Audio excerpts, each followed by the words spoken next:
डहाणू दाभोण येथील सागदेवपाडा या आदिवासी वस्तीचा मुख्य रस्ता खड्डेमय, धोकादायक व अत्यंत दयनीय अवस्थेत असून गेल्या अनेक वर्षांपासून दुर्लक्षित राहिलेला आहे। यामुळे संतप्त झालेल्या ग्रामस्थांनी आता उग्र आंदोलनाचा इशारा दिला आहे। भारताचा मार्क्सवादी लेलनवादी पक्षाच्या लाल बावटा डहाणू तालुका समितीचे सदस्य कॉम्रेड किरण दुबळा यांच्या नेतृत्वाखाली ग्रामस्थांनी जिल्हा प्रशासन, पंचायत समिती डहाणू आणि ग्रामपंचायत दाभोण यांना निवेदन सादर केले।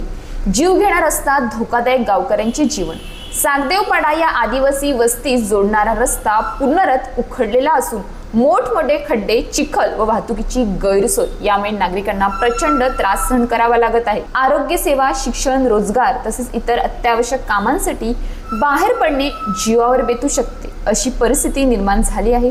विशिष्ट आपत्कालीन सेवा, रुग्णवाहिका, पोलीस अथवा अग्निशमक सेवा वेळेवर पोहोचू शकत नसल्याने अनेकदा जीव धोक्यात आले आहेत। प्रशासनावर बेफिकिरीचे गंभीर आरोप। ग्रामस्थांच्या म्हणण्यानुसार प्रशासनाला अनेक वेळा तक्रारी, निवेदन आणि विनंत्या करण्यात आल्या, मात्र आजपर्यंत कुठलाही ठोस निर्णय अथवा उपाययोजना झाली नाही। ही सरळ दुर्लक्ष, बेफिकिरी आणि नागरिकांच्या जीवाशी खेळण्यासारखी कृत्य आहे असा थेट आरोप ग्रामस्थांनी केला। 2 दिवसात काम सुरू न झाल्यास तीव्र आंदोलन, चेतावणी। सादर केलेल्या निवेदनात ग्रामस्थांनी प्रशासनाला स्पष्ट इशारा दिला आहे, जर 2 दिवसात रस्त्याच्या दुरुस्तीची कामे सुरू झाली नाहीत तर आम्ही धरणा, मोर्चा, रास्ता रोको यांसारख्या तीव्र आंदोलनात्मक मार्गाचा अवलंब करू।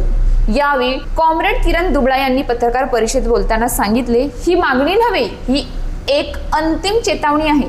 जर आमच्या मुलाबाळांच्या आणि वयोवृद्धांच्या जीवाशी खेळ सुरूच राहिला तर आम्ही रस्त्यावर उतरून प्रशासनाला जाग करू। लढा थांबणार नाही। अशाच ताज्या बातम्यांसाठी आमच्या न्यूज पोलीस रिपोर्टर चॅनलला लगेच सबस्क्राइब करा आणि बेल आयकॉन दाबायला विसरू नका।